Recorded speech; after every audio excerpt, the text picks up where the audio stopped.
Ya. Jadi luar biasa ini, Mas Denny, Pak Denny ini bisa terpilih mewakili hanya 5 tempat di dunia ya, perwakilan Bank Indonesia ini.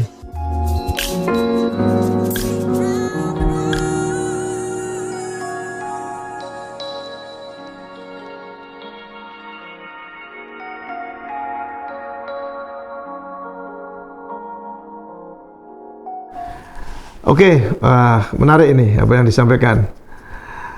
Terus gini Pak Denny, ini kan pandemik ini tidak saja menyerang sektor kesehatan ya, juga sektor ekonomi. Ini cukup berat saya lihat ya, sektor ekonomi ini terganggu ya, di Indonesia bahkan di semua negara ya. Jadi kira-kira dari Ade ini bisa menerangkan nggak kalau dari sudut Bank Indonesia gimana nih, biar tahu lah ceritanya untuk mengatasi ini ya. Ini memang Dokter Aca, istilahnya ini tidak ada satu negara pun yang memang mengira ini akan terjadi, dan tidak ada satu negara pun yang dianggap paling tahu bagaimana mengendalikan kondisi ini, karena tidak punya ada pengalaman, kemudian teorinya tidak ada, kira-kira kayak gitu ya. Jadi dan ini memang lebih, kalau kita bilang lebih buruk, taruhlah kalau kita bandingkan krisis keuangan global tahun 2008 ya. Karena kalau krisis 2008 kemudian juga tahun 98 itu kan betul krisis, tapi orang masih bisa berusaha kan untuk keluar dari krisis ini kan. Kalau sekarang kan orang krisis tapi disuruh tuh tidak ngapa-ngapain kan, sebentar. Jadi dipegang, tangan kirinya dipegang, dijiret gitu ya, nggak boleh keluar gitu ya. Ini benar-benar ya, nggak cuma Indonesia, artinya semua negara rasanya juga istilahnya punya dilema yang sama, dan semuanya berharap mudah-mudahan vaksinnya itu semakin cepat semakin bagus untuk ditemukan. Nah, memang COVID ini pertama dia menyebabkan permasalahan terkait dengan kesehatan. Kemudian setelah itu terkait dengan ekonomi, karena tidak adanya taruhlah mobilitas manusia terganggu, usaha juga istilahnya itu ditutup ataupun minimal, sehingga memang kegiatan usaha itu betul-betul sedang susah pada saat pandemi ini. Oleh sebab itu, kalau kita lihat kebijakan di semua negara itu hampir sama sebenarnya, hampir sama. Jadi biasanya kebijakan itu ada dua, ada kebijakan fiskal dengan kebijakan moneter. Kebijakan fiskal itu dari pemerintah, Menteri Keuangan. Kebijakan moneter dari Bank Sentral, kalau di Indonesia Bank Indonesia. Nah, untuk kebijakan fiskal itu biasanya tuh negara itu pertama dia akan membantu orang-orang yang tidak bisa kerja itu dengan bantuan cash gitu ya, kayak kita ini mungkin BLT atau bansos gitu ya. Itu dalam rangka menolong keluarga-keluarga ataupun individu yang karena kondisi tidak bisa bekerja. Nah, yang kedua, mereka juga membantu dunia usaha untuk meringankan beban, seperti umpamanya meringankan pajak, pembebasan pembayaran pajak, termasuk kalau kayak Singapura nih, beberapa tempat untuk sewa-sewa kantor juga diringankan. Pembayaran pajak juga dihapus, kira-kira kayak gitu untuk beberapa bulan. Nah, kemudian bantuan langsung di Singapura banyak juga ya? Ada bantuan langsung. Bantuan langsung. Jadi kalau umpamanya kita itu di PHK, warga negara Singapura di PHK, itu pemerintahnya akan membantu $1.000 per bulan. $1.000 itu ya 10 juta ya. Jadi pemerintah Singapura ini, jadi untuk orang yang karena kondisinya itu harus menganggur, itu akan kasih, kalau model kita BLT gitu ya, atau bansos, dana tunai 1.000 Singapura dolar, kalau nggak salah 800 atau 1.000 gitu ya. Nah, 10 juta itu kira-kira ya? Ya. Kemudian juga ada kebijakan pemerintah untuk perusahaan-perusahaan supaya mereka itu tetap tidak tutup walaupun bisnisnya tidak jalan. Itu memang pemerintahnya bersedia menanggung gaji karyawan itu sampai 75%. Itu Itu Singapura. pemerintah yang tanggung ya? Iya, karena Pemerintah nanggung karena mereka menghindari sedapat mungkin tidak terlalu banyak perusahaan yang tutup. Kira-kira seperti itu. Karena pemerintah Singapura ini ingin supaya setelah COVID selesai, itu perusahaan Singapura dalam posisi yang siap untuk bersaing. Bukan lagi, kalau kita kan mungkin kita perlu konsolidasi, ya, mereka sudah nggak akan seperti itu. Siap untuk bersaing. Jadi mereka dibantu. Ya kebetulan Singapura itu cadangan uangnya cukup, masih cukup, kemudian juga penduduknya nggak seperti kita, nggak banyak, jadi masih memungkinkan mungkin untuk kayak gitu. Satu kota toh ya, Pak Denny ya? Iya, jadi itu kebijakan fiskal itu biasanya dalam bentuk bantuan tunai ke masyarakat atau keluarga, kemudian bantuan langsung kepada perusahaan, termasuk di situ untuk taruhlah keringanan pajak, sehingga memang kalau kita lihat di masa COVID ini semua negara anggaran negaranya akan defisit cukup banyak. Jadi kalau kayak Singapura ini mereka harus mengeluarkan hampir 100 miliar Singapura dolar untuk dalam rangka mengatasi COVID ini. Itu sama dengan sekitar hampir 20% daripada PDB-nya dia, dan ini angka yang terburuk sejak kemerdekaan. Jadi 20% dari PDB. Indonesia itu gimana? biasanya kan kita itu di bawah 3% ya dari PDB untuk anggaran defisit kita kan. Jadi karena undang-undang juga kita tidak memungkinkan anggaran defisit anggaran defisit negara itu di atas 3% dari PDB. Karena COVID, kalau teman share juga untuk teman-teman ini, karena COVID undang-undang itu dikeluarkan peraturan pemerintah pengganti undang-undang supaya memungkinkan Indonesia itu anggaran defisitnya itu bisa lebih dari 3%. Karena memang dengan COVID ini kan penerimaan pemerintah jauh menurun, sementara pengeluarannya itu jauh meningkat karena untuk taruhlah mengatasi COVID. Jadi dengan Perpu dimungkinkan anggaran defisit pemerintah negara itu bisa di atas 3%, dan diperkirakan untuk Indonesia tahun ini sekitar 6% anggaran defisitnya untuk terutama dalam rangka terkait dengan COVID. Nah, dari sisi bank sentral itu biasanya di seluruh dunia termasuk BI, bank sentral pertama akan menurunkan suku bunga. Ini dalam rangka membantu perekonomian. Akan menurunkan suku bunga. Sekarang seperti di Indonesia ini suku bunga kebijakan BI itu sekarang udah 4%, kira-kira seperti itu. Yang kedua, bank sentral itu akan mengeluarkan juga yang namanya quantitative easing, artinya kebijakan yang berdampak kepada penambahan likuiditas di sektor perbankan. Jadi biasanya seperti juga BI, kita akan menurunkan yang namanya kalau istilah perbankannya itu giro wajib minimum.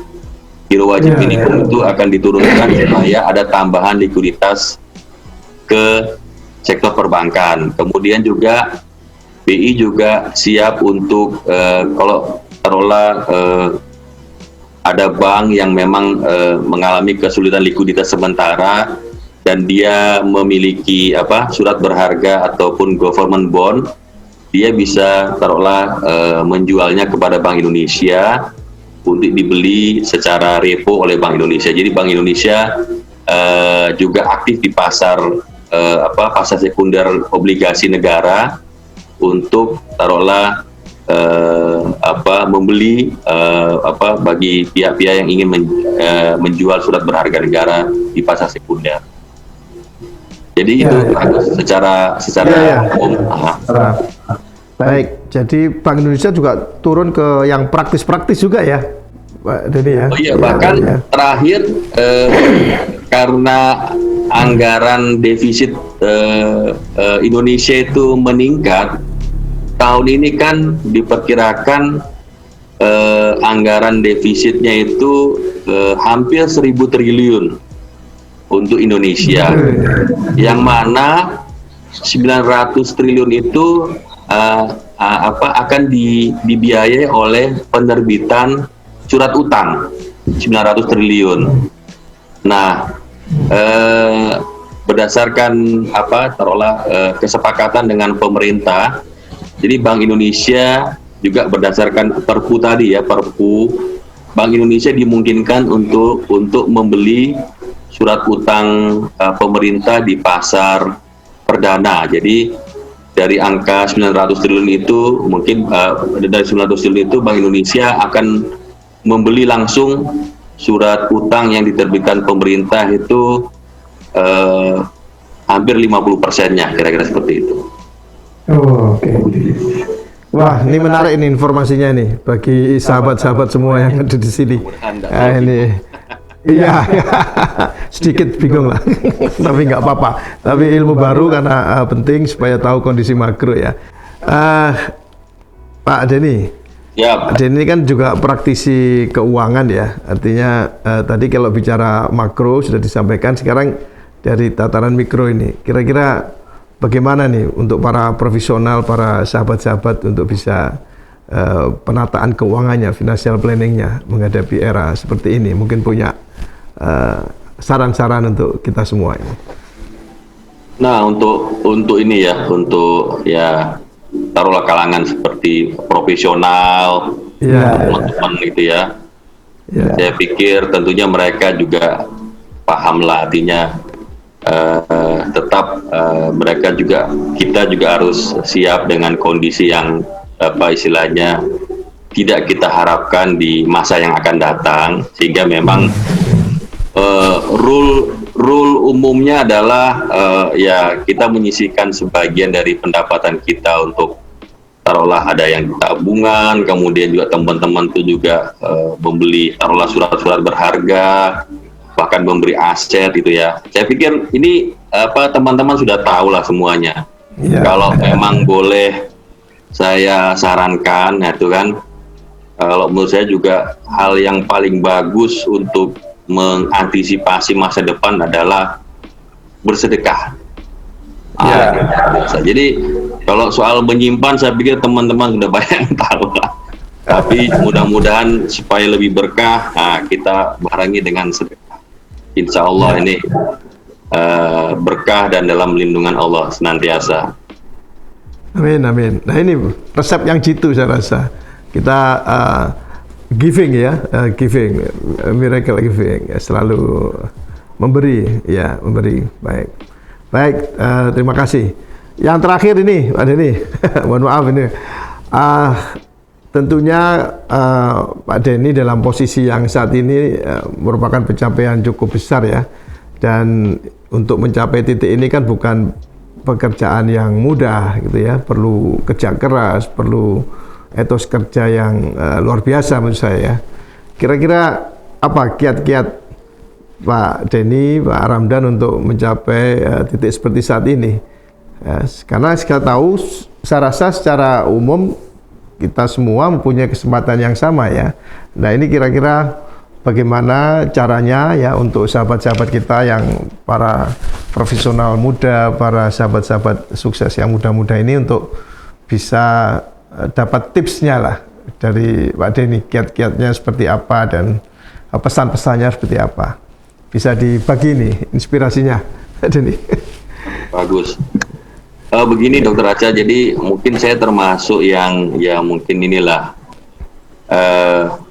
orang yang tidak berani untuk taruhlah menetapkan cita-cita. Artinya kan mungkin ada juga yang motivator bilang kamu harus tetapkan 5 tahun setelah ini mau jadi apa. Saya mungkin orang yang tidak terlalu berani seperti itu, tetapi ya kalau bisa dibilang pertama, jangan lupa bahwa taruhlah apapun hal penting terutama yang akan kita lakukan tuh jangan lupa minta doa dari orang tua. Itu saya pikir tuh luar biasa itu.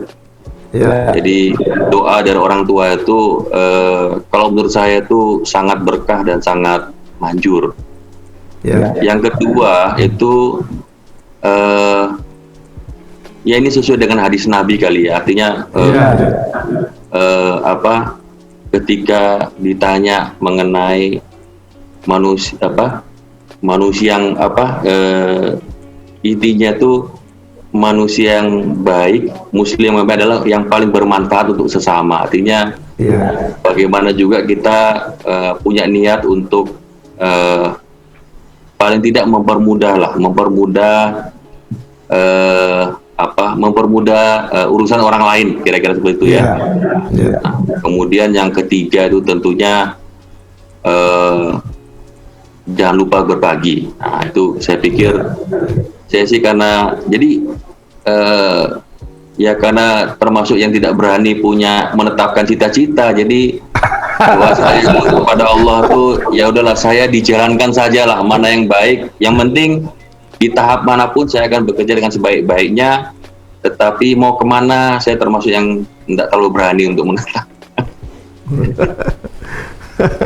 Wah, menarik ini ya, tipsnya ini ada nih. Jadi pertama harus doa orang tua ya, karena ini memang penting sekali ya, doa restu ridha orang tua ya. Yang kedua, sebaik-baik manusia adalah yang paling bermanfaat untuk orang lain kan, begitu ya. Yang ketiga tadi banyak berbagi, jadi miracle of giving. Jadi tiga ini kiat yang dilakukan oleh Pak Denny supaya sukses menjalani kehidupan, karena sukses itu kan tidak hanya di dunia tapi juga sukses di akhirat, begitu ya Pak Denny ya. Amin. Ya. Baik, terima kasih. Ada pesan lagi yang mau disampaikan Denny kira-kira? Sukses selalu nih untuk Dokter Acha dan tim. Mudah-mudahan nih setelah COVID saya punya kesempatan untuk bersilaturahmi lah dengan. Iya, ini ditunggu ini. Nanti kita ada acara gitu, kita bisa ngobrol-ngobrol ya, sama anak-anak muda yang ada di Indonesia, khususnya di Jawa Timur ini.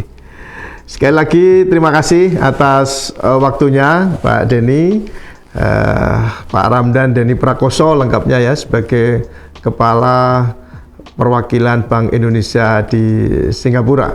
Banyak hal yang sudah kita dapatkan dan banyak inspirasi yang bisa kita dapat dari Pak Denny. Terima kasih atas waktunya. Assalamualaikum warahmatullahi wabarakatuh. Waalaikumsalam. Salam sehat untuk semua ya. Salam untuk keluarga dan semuanya di Singapura ya, sama teman-teman. Siap. Ya. Sehat selalu. Makasih Pak Denny. Ya. Waalaikumsalam. Salam. Baik pemirsa semua, baru saja kita telah berbincang-bincang dengan tokoh inspiratif dan berbagi inspirasi dengan Bapak Ramdan Denny Prakoso, Kepala Perwakilan Terima kasih banyak ya. yang ada di Kawan, aku jadi arah ini lembaga manajemen infak itu mau ngundang, tapi nanti waktunya dan bagaimana tips-tips kalau hari beliau Sabtu titik yang saat ini, awan ngono bisa ya kesuksesan kira-kira. beliau. Kalau Sabtu. Baik pemirsa, terima kasih dan sampai jumpa di Kalau hari video biasa kan berbagi malam inspirasi biasanya, ya. selanjutnya. Assalamualaikum warahmatullahi wabarakatuh. Oke, suwun ya. Wis, makasih. Ya, Waalaikumsalam. Salam semuanya keluarga ya.